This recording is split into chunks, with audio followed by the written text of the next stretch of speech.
Sud Radio, l'œil de l'expert. L'œil de l'expert aujourd'hui avec Jérémy Combe. Bonjour Jérémy. Bonjour Valérie, bonjour à toutes et tous. Merci d'être avec nous. Vous êtes un expert en bonne manière et en savoir-vivre. J'essaie. Et je me suis dit que ce serait une bonne idée de vous inviter ce matin pour nous aider à préparer Noël et à ne pas commettre d'impair, même si on est en famille. C'est utile de connaître un certain nombre de règles. C'est-à-dire que c'est surtout la date où on met les petits plats. Vous connaissez l'expression mettre les petits plats dans les grands. Ça veut dire ce que ça veut dire. On déploie tout ce qu'on a de plus beau, on prend plus de temps, on a envie de faire plaisir. Et il n'y a pas besoin d'avoir des services de table signés ou du siècle dernier. On peut aussi faire ça avec sa vaisselle de tous les jours, mais on va un peu plus loin dans les dispositifs qu'on met en place. Alors commençons par là. La table, qu'est-ce qu'on fait pour la table de Noël ? La table de Noël, elle est... Pour ceux qui y croient, évidemment, elle est aussi importante quasiment que le sapin, que les décorations. Donc la table de Noël, comme souvent, c'est aussi les mets d'exception, c'est-à-dire que, évidemment, pour tout le monde, on ne mange pas du foie gras toute l'année. Vous voyez, il y a quand même des plats qu'on met ce jour-là. On va casser un peu sa tirelire. Donc la table, on peut mettre un peu plus de verre que d'habitude, les couverts, sa jolie vaisselle. Si on a l'habitude de faire des dîners ou des déjeuners avec des serviettes en papier, eh bien ce jour-là, on essaie quand même de mettre des serviettes en tissu. On va un peu plus loin. Alors moi, il y a des petites anecdotes que je trouve super. C'est, par exemple, si je vous demande où on pose la serviette pour un déjeuner ou un dîner, alors le jour de Noël encore plus. Ne mangez pas vos lèvres. Je ne sais pas, j'ai peur de dire une bêtise. Donc c'est soit dans l'assiette, soit sous la fourchette. Ça, c'est une bonne réponse, bravo. C'est-à-dire qu'à l'heure du déjeuner... En forme de... On fait un cône. Oui, alors là, quand je viens, c'est éviter si vous m'invitez. Donc on fait quoi ? On met la serviette dans l'assiette au déjeuner et au dîner, on la met à gauche. Toujours la main du cœur. Alors pourquoi dans l'assiette à midi et pas le soir? Parce que traditionnellement, on servait du potage le soir. Donc on ne pouvait pas mettre la serviette dans le potage et on le sert avant que les invités ne passent à table, d'où la fameuse phrase « Madame est servie ». On allait chercher Madame au salon avec ses invités parce que le potage était déjà servi. Et il y a une autre raison, c'est que le soir, on met une vaisselle plus festive, plus décorée. Donc on ne va pas montrer l'assiette. Exactement. D'accord, il faut montrer l'assiette. Le potage était servi, mais donc c'est froid quand on arrive à table. Mais non, justement, c'est-à-dire qu'il faut. C'était, vous savez, dans les maisons, il y avait du personnel. Donc le personnel servait le potage. La dernière assiette était servie par le personnel. Et tout de suite, quelqu'un allait chercher Madame et ses invités. Et c'était pour éviter que les personnes et les invités ne soufflent.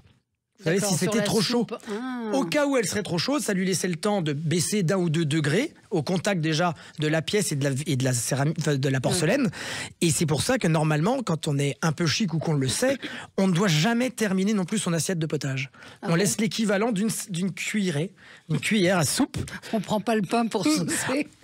On peut le faire en famille, mais on ne le fait pas quand on est invité. Donc on laisse une cuillère de soupe au fond de l'assiette. Parce qu'on ne doit pas pencher, vous savez, son assiette à potage. Et on ne retourne pas l'assiette non plus pour voir d'où elle vient. Ah non, mais ça c'était Ah oui, ça Moi je suis allé dans un grand dîner. Vraiment, peut-être que je vous l'ai déjà raconté. J'étais invité chez des amis et très très bien nés, très très bien tout, et il nous a fait retourner notre assiette pour que l'on voit que cette vaisselle était signée. Et il y avait des personnes qui avaient les moyens tout autant autour de cette table et on se regardait un peu. Alors évidemment, on ricane et on le fait bêtement parce que sinon on n'embarrasse pas. C'était quoi pour montrer que c'était de la très belle vaisselle? Très belle vaisselle, oui, c'était vraiment... c'est vrai que c'était de la belle vaisselle, il n'avait pas besoin de nous le dire pour qu'on s'en aperçoive. Vous en seriez aperçu. Qu'est-ce qu'il faut faire aussi juste avant de passer à table? Vous évoquiez le potage. Verser l'eau avant? Oui, c'est-à-dire que on doit toujours servir le verre à eau avant que les invités ne passent à table. Alors de l'eau plate, parce que souvent on me dit il met de l'eau plate ou de l'eau pétillante. Le premier verre, ce sera de l'eau plate pour tout le monde, parce que si quelqu'un dans vos invités a un médicament à prendre, il pourra le prendre en toute discrétion sans attirer l'attention potentiellement et que ça devienne un sujet de conversation. Vous savez, ce qu'on appelle les bonnes manières ou les tips pour être à l'aise, c'est toujours pour mettre les autres dans les meilleures conditions. Alors, effectivement, Noël et les fêtes de fin d'année avec la Saint-Sylvestre, on est plutôt en famille et entre amis. Donc il faut aussi se décomplexer. Mais quand on sait ce qu'il faut faire, on peut aussi s'autoriser à ne pas le faire. Et on remarque assez facilement que quand on le fait, eh bien, les personnes qui sont un peu sensibles ou les personnes pour lesquelles on penserait que ça n'apporte rien, aiment bien aussi qu'on leur explique. Oui, non, mais c'est toujours intéressant. Comment est-ce qu'on fait pour anticiper les allergies, les préférences alimentaires? Est-ce qu'on pose la question avant? Comment on fait? Ça, c'est un peu le problème. Alors, en famille, souvent on connaît, donc on s'arrange. Quand ce sont des amis très proches, mais on n'est jamais, par exemple, moi je suis allergique au thon. Oui. Mais vraiment allergique. Il y a des dîners souvent l'été où j'arrive, c'est du thon au barbecue, du thon cru, etc. Alors là, pour la petite anecdote, c'est qu'il vaut mieux le dire parce que moi j'avais incité, vous savez, parfois je forme les Miss au voyage là, de Miss France. Et un jour j'avais dit aux filles, il y a une Miss qui a été élue récemment qui arrivait tout le temps en disant j'aime pas ça. Non. On ne dit pas qu'on n'aime pas ça. En revanche, pour ne pas faire de la peine à ceux qui vous reçoivent, vous pouvez dire je suis allergique. Alors on avait dit que j'incitais en mensonge. Oui. Mais c'est quand même un doux mensonge. Parce que vous êtes aussi sur KTO, vous animez une émission, oui, c'est vrai, le samedi soir. Un quiz de questions autour de la religion. Donc c'est péché. C'était péché. Voilà. C'était péché, mais en même temps, ceux qui vous reçoivent, on sait quand même qu'avec les temps qui courent, on travaille tous beaucoup. Ça peut être aussi pour certaines familles un petit coup de canif dans le contrat que de dépenser de l'argent pour un dîner. C'est toujours un peu déceptif d'entendre j'aime pas ça. Ouais. En revanche, dire excusez-moi je suis intolérant ou je suis allergique, c'est moins déceptif. De dire les choses. Voilà. Juste sur la table, pour revenir à la table, on n'a pas besoin d'avoir des super services. On voit qu'il y a plein d'enseignes, on va en citer 3 ou 4, Zara Home, même Monoprix. Il y a plein qui proposent des services ou des assiettes qu'on peut acheter pour quelques euros pour l'occasion. Pour l'occasion, H&M Maison, Home, Zara Home, Monoprix Maison. Casa, il y a plein d'enseignes aujourd'hui qui permettent d'acheter des verres de couleur par exemple et des assiettes un petit peu plus sympathiques que les assiettes qu'on mettrait pour les déjeuners de tous les jours et qui franchement permettent de faire de très jolies tables. Après vous allez décider, ma chère Valérie, chez vous on dresse le couvert à la française ou à l'anglaise? À la française. Ah, ça veut dire que les dents de la fourchette touchent la nappe. Absolument. Voilà. Non, alors à l'anglaise. Oui. Alors à l'anglaise, c'est quand les dents de la fourchette sont vers le haut. Que c'est l'inverse. Et que la cuillère à soupe, c'est le creux qui regarde le ciel. D'accord. Pourquoi? Parce que dans les familles françaises, les armoiries étaient au dos des couverts. Donc on posait les fourchettes pour qu'on les voit. Et à l'anglaise, les armoiries sont de l'autre côté. Mais c'est une différence entre à la française et à l'anglaise. Et il y a beaucoup de restaurateurs à Paris et en région qu'ils dressent à l'anglaise parce qu'ils trouvent que ça abîme les nappes à la française. Ah oui, ça les dents qui vont. Les dents abîment. Mais c'est pas un gros impair pas du tout. De savoir-vivre. Non, mais c'est un choix. Mais l'autre jour, je suis allé à un dîner caritatif qui était très chouette. Et j'ai décidé, je suis arrivé un peu en avance parce que je faisais un petit truc là-bas. Et j'ai dit, maître d'hôtel, il faut faire un choix. Ouais. Il y avait les fourchettes à l'anglaise et les cuillères à la française. Non, c'est pas possible. C'est un crime de lèse-majesté, vous êtes d'accord? Invraisemblable. Est-ce qu'il faut faire un plan de table? Ah oui, hyper important. Ouais. Le plan de table, ça peut vraiment être très déterminant de la réussite de votre déjeuner, de votre dîner. Parce que normalement, vous invitez chez vous des personnes que vous connaissez, mais aussi parfois des relations de travail ou pour connecter les uns aux autres. Oui. Alors, il y a des règles. Dans les familles. Oui, en plus, il faut éloigner. Il y a des la politique, vous savez. Voilà, absolument, partout. Donc, il vaut mieux prévoir. Exactement. Et normalement, on dit, vous savez, c'est très lié à la hiérarchie sociale, si la personne vient pour la première fois, si c'est les plus âgés, etc. Mais un dîner réussi, c'est si jamais la femme magistrate approche de la retraite, si vous la mettez à côté un jeune avocat, au moins ils auront des sujets de conversation. Et au final, personne ne vous reprochera d'avoir été peut-être pas exactement à la bonne place, mais en revanche, ils vous diront c'était super, j'avais un super voisin.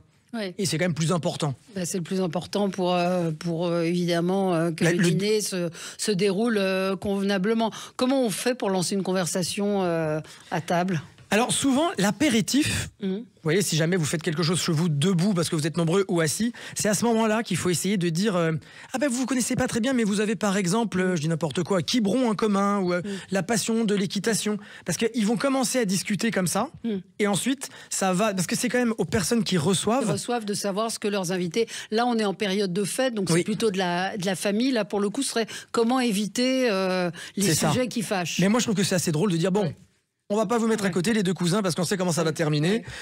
Il faut en faire de l'humour. Mais si jamais effectivement il y a de l'extrême gauche et de l'extrême droite dans le même dîner, il vaut mieux essayer de mélanger vos tables. Et surtout, il faut essayer de mettre des personnes qui vont pas, par exemple, moi parler de politique ça m'intéresse pas forcément. Eh bien il faut mieux mettre à côté de quelqu'un qui est passionné de politique parce que la mayonnaise entre guillemets montera moins vite.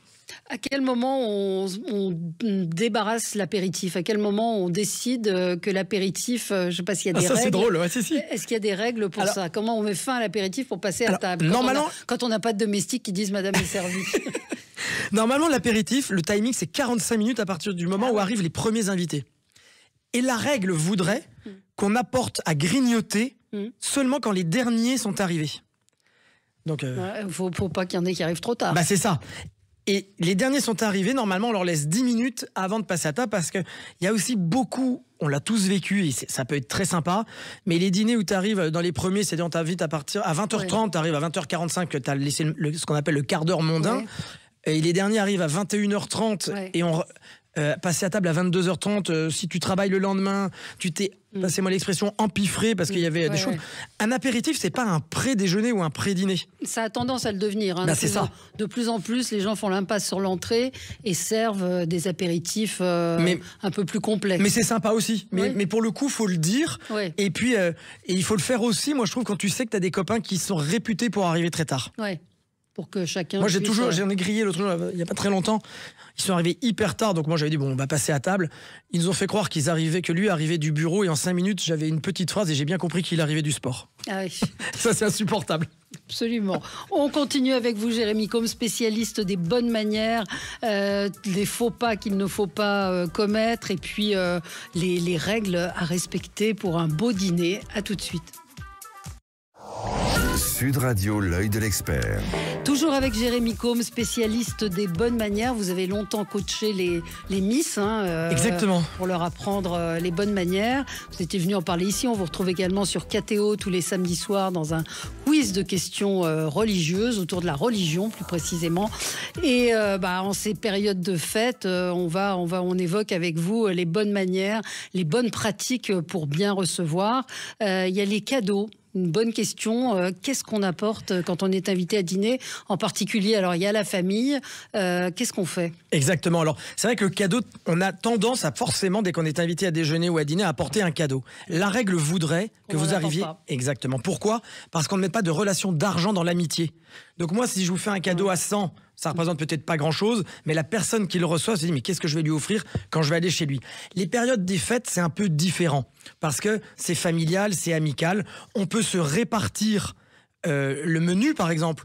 Moi, j'apporterai l'entrée, on est combien, le plat principal, etc.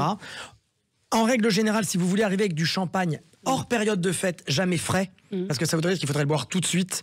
Et vous, par exemple, vous m'invitez, on est 8 et vous n'aviez pas prévu de champagne, c'est vous qui allez être mal à l'aise avec une pauvre bouteille pour 8. D'accord. Enfin, si vous m'invitez, vous allez être mal à l'aise. Parce que... de toute façon.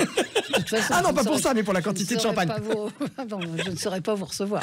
Et puis, il y a aussi, si vous faites livrer des fleurs, non, si vous voulez apporter des fleurs, on n'arrive jamais avec son bouquet de fleurs, on le fait livrer avant ou après. Ça se fait encore, ça, hein? Beaucoup, hein. Parce que mais chez les gens très chics. Oui, mais la règle, quand on l'a, vous savez, faire livrer des fleurs en province, en région, ça coûte rien, hein, c'est gratuit. Et c'est quand même plus agréable que d'avoir 4 bouquets en même temps, parce que vous n'avez peut-être pas forcément le même nombre de vases. Et si évidemment on n'est quand même pas tous avec du personnel, c'est vous qui devez gérer. Donc l'apéritif est un peu entaché de la logistique autour des bouquets. Après. Les bougies parfumées, ou alors si vous connaissez vraiment bien vos amis, il y a toujours les petits cadeaux. S'ils font une collection, ça peut être un objet de cette collection. Mais la règle voudrait qu'on n'apporte pas. Mais là, à Noël et pour les fêtes de fin d'année, c'est quand même une période où on se fait des cadeaux. Donc voilà. Il faut, on peut du coup apporter ce qui vous fait plaisir et ce que l'on veut. La table, donc on l'a vu, on a vu aussi le repas, l'enchaînement des plats, ça aussi c'est. C'est-à-dire qu'il faut rythmer son déjeuner ou son dîner, mais si jamais il y a votre arrière-grand-mère qui est un peu plus lente, c'est elle qu'on va se mettre sur le timing de la personne ou peut-être qui est handicapée, qui est malade. En revanche, toujours pareil, les fêtes, on fait durer le plaisir parce que parfois on s'est pas vu depuis un an. Un dîner chez soi, en règle générale, ça dépend de votre vie, mais il est plus rythmé pendant la semaine que pendant le week-end. Pour cause de lendemain, tout bêtement. Et puis c'est à ceux qui reçoivent de se dire, là on va passer au salon pour le café, parce que c'est pas snob ou mondain que de ne pas prendre le café à table. Même si vous habitez dans un petit endroit, même si c'est un studio, il faut prendre le café debout, parce que justement... Ah bon? Oui, si je suis arrivé en retard à l'apéritif et qu'on passe à table très vite, ou si jamais j'étais mal placé et que j'ai envie de vous rencontrer, Valérie, un déjeuner ou un dîner, c'est au moment du café, quand on va justement se lever, qu'on peut aller parler aux personnes qui n'étaient pas trop proches de nous à table. Parce que certains disent que ça casse la conversation. C'est fait exprès. Ouais. C'est justement pour pouvoir voir les personnes qu'on n'a pas pu voir. Pour pouvoir les voir. Et aussi, ça permet à ceux qui doivent partir un peu vite de s'échapper. Comment on fait pour faire partir les gens qui ne veulent pas partir? Alors pour mettre fin à un dîner ça, c'est hyper poliment délicat. et élégamment. Alors je crois que vous pouvez leur dire, je suis désolé, j'ai un avion très tôt, ouais. Ou un train. Ouais, mais là, à Noël, c'est compliqué. Ah non, bah alors à Noël, toutes les règles sont un peu... parce qu'on est content de se voir. Ouais. Normalement, on sent quand même un peu quand ceux qui vous reçoivent... Si on commence à vous offrir du jus d'orange, par exemple, après le café, ça, c'est un signe. Ça veut dire, bon, vous êtes prêts à rester pour le petit déjeuner, il faudrait quand même y aller là. Ouais. J'ai une amie qui me disait, sa mère avait l'habitude de servir de l'eau avec du citron dedans. Elle appelait ça un foulcan. C'est-à-dire que c'était le signal du départ. C'est comme le jus d'orange. Faut y aller. Est-ce qu'on remercie encore aujourd'hui? On remercie plus comme avant avec un petit mot manuscrit. Maintenant, il y a le téléphone. Voilà. En revanche, ce qu'il faut... Alors, évidemment, moi je trouve qu'il y a encore des événements comme peut-être les fêtes de fin d'année, justement le 31 décembre, les mariages, tous ces moments-là, on peut quand même prendre le temps d'écrire et de faire une lettre manuscrite, ce qu'on appelle une lettre de château. Ça fait toujours plaisir. Aujourd'hui, moi le premier, on remercie par SMS, mais surtout ne remerciez pas à peine arrivé dans l'ascenseur ou dans votre voiture. Il faut laisser passer le lendemain ou le surlendemain, parce que ça veut dire on profite encore du moment. Quand vous remerciez trop vite, c'est un peu genre... voilà, ça c'est fait, on passe à autre chose. Voilà, ça fait moins sincère. C'est moins sincère que de... Sincère. Comment on gère un dîner qui se passe mal, où il y a des engueulades, des choses comme ça? Ça c'est un peu, c'est vrai que c'est compliqué. Normalement, on prend les personnes à part et on leur dit, écoutez... moi, chez vous, je ne m'autoriserai pas de faire ça. Vous n'allez quand même pas vous brouiller. C'est bête de... Enfin, il faut essayer de faire oublier, de lancer des sujets de conversation et surtout avoir de bons copains qui sont avec vous, qui vont essayer justement de faire une parade pour faire oublier. Mais c'est vrai que si la fête est synonyme de Noël, c'est quand même souvent le déjeuner et le dîner où il y a le plus d'engueulades familiales. Ouais. Est-ce qu'on offre des cadeaux quand on reçoit? Est-ce qu'on peut imaginer de mettre un petit cadeau dans l'assiette? Ça, c'est sympa. Il y a ce qu'on appelle, vous savez, les cadeaux d'assiette. Qui sont une tradition plus pour le 31. Mais c'est toujours pareil. On reçoit, on a envie d'aller un peu plus loin. Mais c'est toujours pareil. Il n'y a pas besoin non plus de casser sa tirelire. Vous pouvez avoir fait des sablés en forme d'étoile que vous mettez dans des petits sachets et vous mettez le nom des personnes. Ça fait comme ça en même temps. Ça permet à chacun de voir son plan de table. Il faut le faire avec son cœur et surtout, effectivement, aussi avec ses moyens, mais c'est une période où on fait un peu plus tout. Il y a le libraire préféré, Gérard Collard, qui propose lui des petits livres de poche. Moi, je trouve que c'est une très bonne idée, ces cadeaux d'assiettes, de mettre ça. C'est vrai. Voilà. Il y a les cadeaux d'assiettes qui sont super. Vous pouvez aussi imprimer des photos que vous avez avec votre famille tout au long de l'année. Comme ça, et puis vous mettez un petit mot derrière. Ou même des toutes petites cartes de Noël, mais vous mettez un petit mot pour chacun. Plein de petites attentions. Voilà. Le savoir-vivre aujourd'hui, ça a du sens encore, les bonnes manières, ou est-ce que c'est ringard? Alors écoutez, d'aucuns diraient que c'est ringard. Avec les temps qui courent, moi je le vis parce que je suis quand même sollicité tout le temps. C'est mon métier et je suis vraiment très très sollicité parce que justement comme tout est parti un peu en cacahuète, on a envie aujourd'hui de retrouver des règles. On le voit dans les écoles, on le voit... vous savez, surtout dans la restauration, où cette période de confinement a fait prendre conscience aussi à des personnes que, en travaillant dans un hypermarché, ils auraient leur soirée et leur week-end. Les restaurateurs, aujourd'hui, ont des personnes qui travaillent pour elles ou pour eux, qui sont moins qualifiées. Donc, c'est hyper important d'aller remettre un peu d'ordre. Parce que... et puis aussi, on n'a pas les mêmes attentes quand on va dans une... Et j'ai rien contre ça, parce que j'y vais tous les jours, mais quand tu paies 10 € ton déjeuner, que quand tu invites la personne qui partage ton quotidien avec des bonjours messieurs dames ou t'es mal reçu, ça fait partie normalement du moment. Donc moi je trouve que dans beaucoup d'univers et de domaines d'ailleurs, il y a un retour vraiment les bonnes manières, ça fait désuet, mais à des règles qui permettent de vivre ensemble. Oui, de la convivialité, élégance. Bien sûr. Ça contribue à tout ça. Sur le respect. Le respect. On a le droit de ne pas être d'accord, mais on a le droit de respecter le choix de l'autre. Oui. Donc ça fait partie c'est dans ce sens-là où le savoir-vivre, les règles reprennent du sens. Une question, quand on est, alors là c'est peut-être pas en famille, mais quand on est invité chez quelqu'un, est-ce qu'on peut aller aux toilettes pendant le repas ? Alors ça, normalement on dit que non, mais alors On n'est plus à la cour du roi quand même. Hein. Ouais. Si jamais l'apéritif justement a duré 1h30 et que parce que vous aviez très soif, vous avez bu beaucoup de champagne ou même d'eau, arrive un moment, il y a un moment, il va bien falloir y aller. Hein. Mais en revanche, on ne va pas aux toilettes, on demande où est-ce qu'on peut aller se laver les mains. Oui, donc on prend une petite formule. Exactement, plus adaptée. Vous ferez quoi, vous, à Noël? C'est un dîner familial Chez moi, en Anjou, avec mes parents, mon frère. Et la table. Ah oui, la table. Le centre de table, est-ce que ça a encore un sens? Ah bah oui. Alors pourquoi un centre de table? Parce que on allait oublier le sujet le plus important. Le sujet le plus important, le centre de table. Pas trop haut, s'il vous plaît. Il ne faut pas que ce soit la guéguerre de celui qui fait le plus grand centre de table, le plus haut, parce qu'il faut quand même pouvoir voir ses voisins d'en face et pouvoir se parler. Mais pourquoi on met un centre de table? Parce que lorsque vous recevez, les 5 sens doivent être en éveil. Pourquoi une jolie nappe pour le toucher? Pourquoi vous cuisinez pour le goût? Eh ben, le centre de table, c'est pour la vue. Pourquoi on met un peu de musique de fond? Parce que c'est pour l'ouïe. Enfin, vous voyez, il y a une raison. Mais le centre de table, oui, surtout à Noël. Surtout à Noël. Donc mais c'est pareil. Ouais. Des branches de sapin de votre jardin, 3 boules que vous décrochez du sapin, des bougies, et puis des objets que vous avez qui vous font penser à Noël. Et le tour est joué. Il n'y a pas besoin d'aller en commander un... dans la meilleure adresse de la place. Merci beaucoup, Jérémy Combe, d'avoir été avec nous aujourd'hui. Très belle fête, très joyeux Noël à vous. Et merci de tous ces conseils que nous allons appliquer à la lettre. Et votre bonheur passe avant le mien. Merci.